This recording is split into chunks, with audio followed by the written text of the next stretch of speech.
নমস্কার বন্ধুরা, কেমন আছেন আপনারা? এখন তো গরমকাল, এখন আমাদের শরীরে প্রচুর পরিমাণে জলের প্রয়োজন হয়।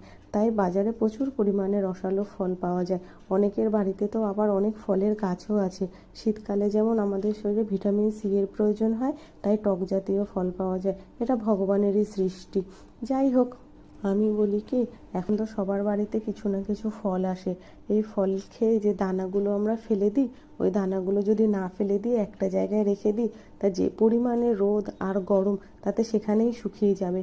আর যখন আমরা কোথাও যাব, তখন রাস্তার পাশে তো অনেক ফাঁকা জায়গা থাকে, সেইখানে যদি ফেলে দিই, তাহলে সেখান থেকে একটা না দুটো করে চারা হতেই পারে। আর সেই চারাগুলোর কোনো হবে না, একা একাই বেড়ে উঠবে। আমরা আর এত বন্ধু, সবাই যদি একটা করে গাছ লাগাই, তাহলে আমরা কম করে সামনের বছর পরিবেশকে 500টা গাছ উপহার দিতে পারবো। এই কথাগুলো সবাই জানেন, তাও আমি একটু মনে করিয়ে দিই।